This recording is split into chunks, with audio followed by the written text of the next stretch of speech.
जब पुलिस ने उस कातिल के घर का वो पुराना बक्सा खोला तो उनके पैरों तले जमीन खिसक गई।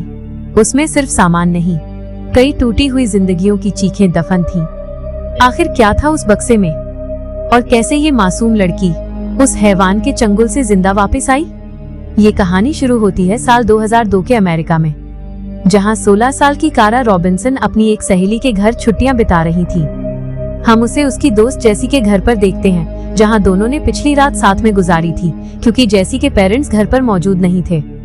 सुबह के समय उसके मन में एक नया आइडिया आता है, क्यों ना अब की बार अपनी दूसरी दोस्त क्लारा के घर पर रुकने का प्लान बनाया जाए, क्योंकि उसका घर काफी बड़ा और खुला खुला है। लेकिन इस प्लान को पूरा करने से पहले उन्हें अपनी अपनी मम्मी से अनुमति लेनी होगी। इसी सोच के साथ वे कॉल करने लगती हैं। कारा अपनी माँ सारा को फोन करती है, जो एक कामकाजी महिला है और अपनी बेटी पर पूरा भरोसा रखती हैं। उन्होंने हमेशा कारा को समझदारी से फैसले लेने की आजादी दी है, क्योंकि उन्हें यकीन है कि वो कोई गलत कदम नहीं उठाएगी। अब तक कारा ने भी उनके इस भरोसे को कभी टूटने नहीं दिया है। यही वजह है कि सारा बिना ज्यादा सवाल किए उसे अनुमति दे देती हैं। वहीं दूसरी तरफ जेसी की मम्मी भी इस प्लान के लिए अपनी मंजूरी दे देती हैं। जेसी वॉशरूम में चली जाती है और तभी कारा बाहर गार्डन में पौधों को पानी देने लगती है। इसी दौरान उसकी नजर एक काली सेडान कार पर पड़ती है, जो बार बार घर के आसपास चक्कर लगा रही होती है। पहले तो वो इसे नजरअंदाज कर देती है, लेकिन जब वही चीज दोबारा होती है तो उसे थोड़ा अजीब लगने लगता है। अगली बार जब वो उस कार की तरफ ध्यान से देखती है तो अचानक वो कार रुक जाती है। उसके अंदर से एक आदमी बाहर निकलता है और हाथ में एक बुक लिए कारा की तरफ बढ़ने लगता है। कारा को लगता है कि शायद वो जेसी के घर ही आया होगा, इसलिए वो बिना ज्यादा सोचे उसकी ओर बढ़ जाती है। वो आदमी उससे पूछता है कि क्या घर पर कोई बड़ा नहीं है। कारा जवाब देती है कि ये उसका घर नहीं, बल्कि उसकी दोस्त का घर है। आदमी मुस्कुराता है और ऐसे व्यवहार करता है जैसे वो उसे पहले से जानता हो। फिर वो थोड़ा घुमा फिराकर वही सवाल दोबारा करता है, क्या उसके दोस्त के घर पर कोई बड़ा मौजूद नहीं है?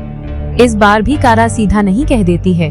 उसे अंदाजा भी नहीं होता कि यही छोटी सी बात आगे चलकर कितनी बड़ी मुसीबत बन सकती है। वो आदमी अचानक कारा की गर्दन पर बंदूक रख देता है और धीमी आवाज में धमकाते हुए कहता है कि बिना शोर किए कार में जाकर बैठ जाओ, नहीं तो यही खत्म कर दूंगा। ये सुनते ही कारा जैसे सुन्न पड़ जाती है। उसे समझ ही नहीं आता कि अचानक उसके साथ क्या हो रहा है। उस पल में जो उसे सबसे सुरक्षित लगा, उसने वही किया। वह बिना विरोध किए चुपचाप कार में जाकर बैठ जाती है। अगर वो चिल्लाने की कोशिश करती तो शायद कुछ और हो सकता था, लेकिन ये भी संभव था कि हालात और बिगड़ जाते। उस समय सही गलत का फैसला करना आसान नहीं था।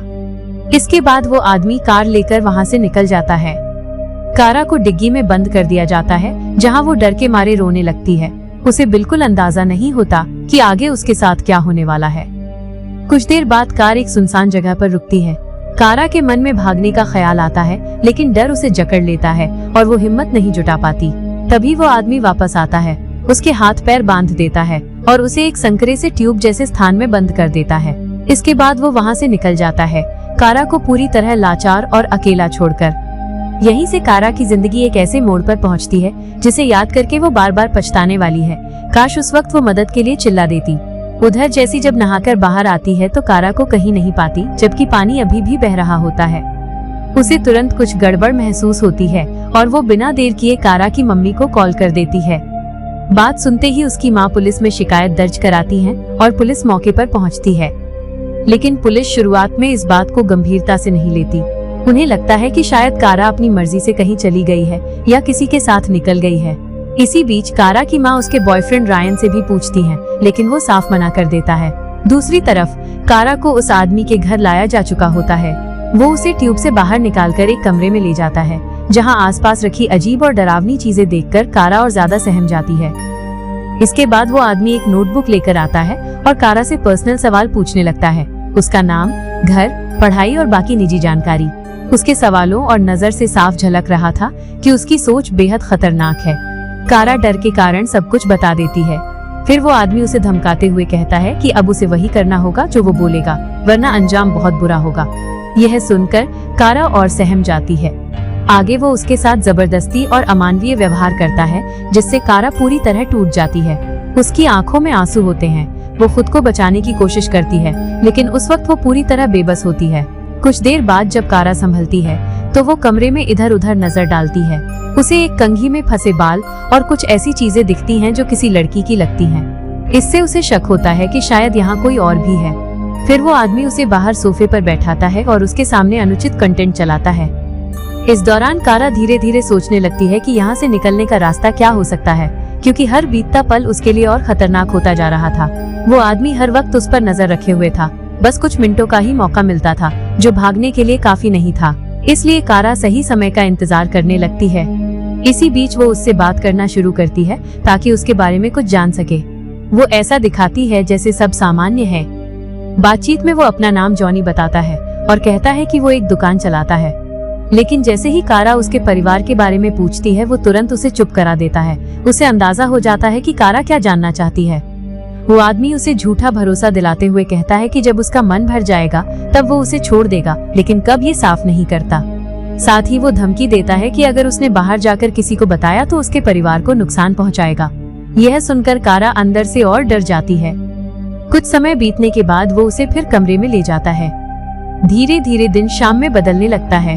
अब तक कारा उसकी सोच और हरकतों को थोड़ा समझ चुकी होती है, इसलिए वो अगला कदम सोच समझकर उठाती है। घर की हर चीज पर ध्यान देना। वह उसके कहे अनुसार सब कुछ करती है ताकि उसे शक न हो। जॉनी भी उसे कमजोर समझकर लापरवाह हो जाता है। इसी मौके का फायदा उठाते हुए कारा घर के अलग अलग हिस्सों को नोटिस करने लगती है। इसी दौरान उसे कुछ अहम बातें पता चलती हैं, जैसे एक कैलेंडर पर फैमिली डॉक्टर का नाम लिखा है और एक खास तारीख मार्क की गई है। साथ ही उसे ये भी अंदाजा होता है कि उस शख्स की फैमिली फिलहाल घर पर मौजूद नहीं है। अब कारा को यकीन हो जाता है कि इस घर में कोई और लड़की भी है जो शायद 2-3 दिन बाद लौटने वाली है। हालांकि वो कौन है ये अभी साफ नहीं होता, लेकिन अब तक मिले छोटे छोटे सुराग उसके लिए उम्मीद बन जाते हैं।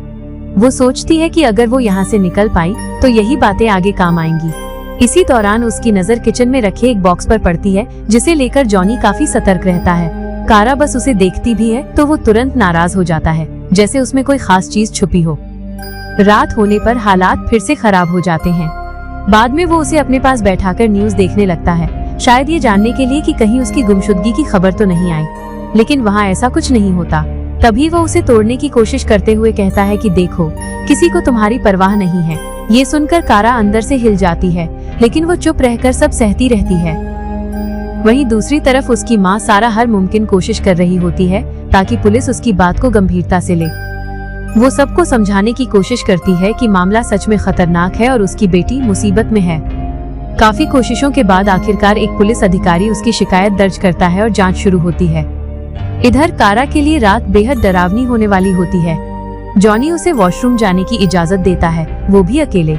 ये भागने का मौका हो सकता था, लेकिन हालात और डर उसे रोक लेते हैं। वो सोचती है कि शायद अभी सही समय नहीं है, इसलिए वो सुबह का इंतजार करने का फैसला करती है। लेकिन ज्यादा देर लगने पर जॉनी गुस्सा हो जाता है और उसके साथ फिर सख्ती करता है। बाद में उसे दोबारा उसी टब में बंद कर देता है और धमकाते हुए कहता है कि अगर उसने कोई चालाकी की तो उसके पास सबूत हैं जिन्हें वो बाहर फैला देगा। डर के मारे कारा माफी मांगती है, लेकिन उसकी मुश्किलें कम नहीं होती। जॉनी उसके साथ बेरहमी से पेश आता है, उसे बांधकर अपने पास ही रखता है। दिन भर की थकान और डर के बाद कारा को आखिरकार नींद आ जाती है। सुबह होते ही वो चौकन्नी हो जाती है। वह देखती है कि जॉनी गहरी नींद में है। यही मौका है। अगर अब उसने कुछ नहीं किया तो शायद कभी नहीं कर पाएगी।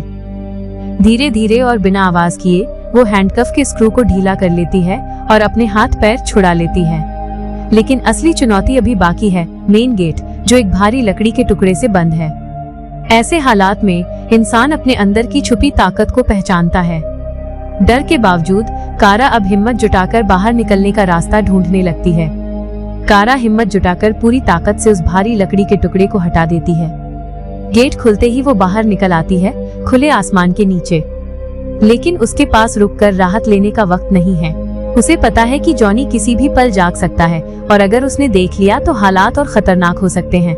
इसलिए वो तुरंत सड़क की ओर भागती है और एक आती हुई कार को रोककर मदद मांगती है।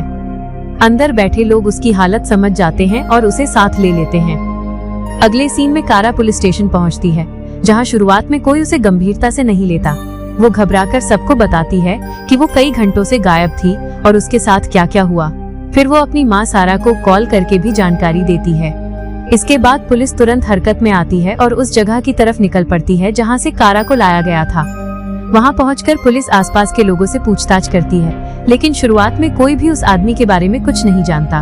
तभी कारा खुद आगे आकर कुछ अहम बातें बताती है, जैसे उसके पास कई पालतू पक्षी हैं, खिड़कियां हमेशा बंद रहती हैं और उसके पास एक काली कार भी है। ये सुनते ही एक शख्स को कुछ याद आता है और वो पुलिस को उस जगह तक ले जाता है, लेकिन तब तक देर हो चुकी होती है। वो आदमी वहाँ से भाग चुका होता है। अंदाजा लगाया जाता है कि जैसे ही उसे कारा के भागने का पता चला, वो तुरंत फरार हो गया। इसके बाद पुलिस कारा को वहाँ रहने वाले लोगों की तस्वीरें दिखाती है। कारा उनमें से उस आदमी को पहचान लेती है।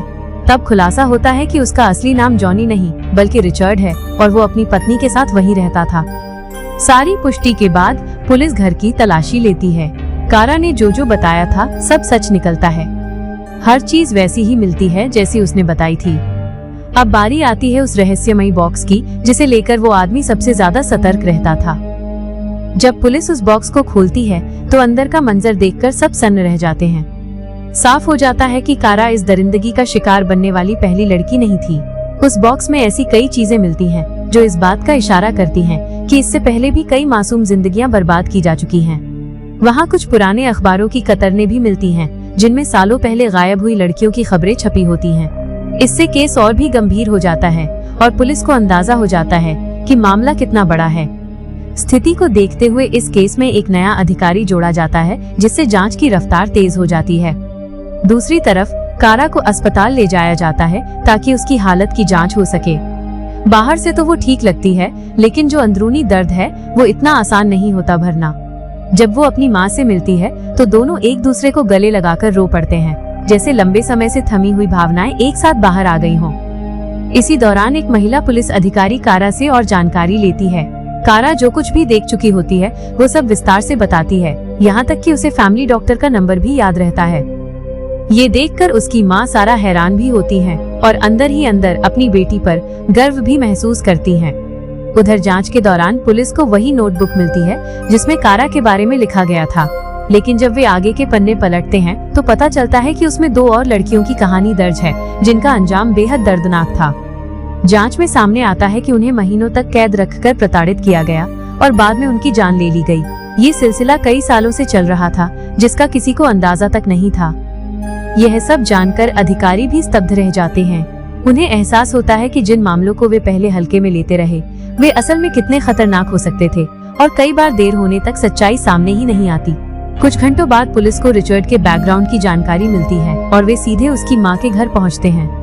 वहाँ उसकी काली कार भी मिलती है और उसकी पत्नी जेनेलिया भी मौजूद होती है। पुलिस जब सच्चाई बताती है तो जेनेलिया यकीन ही नहीं कर पाती। वो बार बार यही कहती रहती है कि उसका पति ऐसा नहीं हो सकता, लेकिन जब उसकी बहन से पूछताछ होती है तो वो बताती है कि पिछली रात रिचर्ड ने उसे कॉल किया था और कहा था कि वो एक मोटल में है। पुलिस तुरंत उस जगह पर पहुंचती है, लेकिन वहाँ भी कुछ हाथ नहीं लगता। ऐसा लगता है कि रिचर्ड पहले ही वहाँ से निकल चुका है।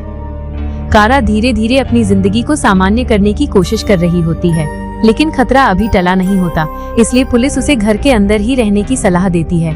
आसपास लगातार पुलिस की मौजूदगी बनी रहती है, जो कारा को असहज करती है, क्योंकि हर पल उसे वही दर्दनाक घटना याद दिलाई जाती है जिसे वो भूलना चाहती है।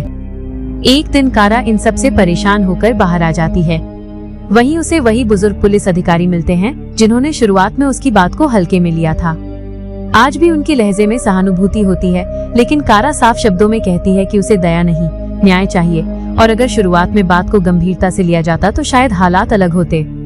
इसके बाद वो वहाँ से निकलकर रायन का मैच देखने चली जाती है। उसी दौरान पुलिस को खबर मिलती है कि रिचर्ड शहर में वापस आया है। तुरंत चारों तरफ घेराबंदी की जाती है और आखिरकार उसे पकड़ लिया जाता है। लेकिन आगे जो होता है वो सबको चौंका देता है। कानूनी कार्रवाई और सजा के डर से रिचर्ड खुद ही अपनी जान ले लेता है। कारा के लिए ये अंत वैसा नहीं था जैसा वो चाहती थी। उसे सच्चा इंसाफ महसूस नहीं होता, क्योंकि इतनी आसानी से खत्म हो जाना उस दर्द के सामने बहुत छोटा लगता है जो उसने सहा था। कारा चाहती थी कि उसकी कहानी सिर्फ यहीं खत्म न हो, बल्कि लोग इससे सीख लें, ताकि कोई और वही गलती दोहराकर ऐसी मुसीबत में न फंसे। ऑफिसर उसे दिलासा देते हैं कि आखिरकार वो सुरक्षित है और सब कुछ संभल गया। लेकिन कारा के मन में एक सवाल लगातार चलता रहता है, इन यादों से पूरी तरह उबरने में कितना वक्त लगेगा। इसका जवाब उसके पास भी नहीं है, क्योंकि कुछ जख्म ऐसे होते हैं जो पूरी तरह मिटते नहीं, बस समय के साथ हल्के पड़ जाते हैं। फिर भी वो खुद को कमजोर नहीं मानती। उसने जो सहा उसके बाद भी वो खड़ी है और यही उसकी असली ताकत है।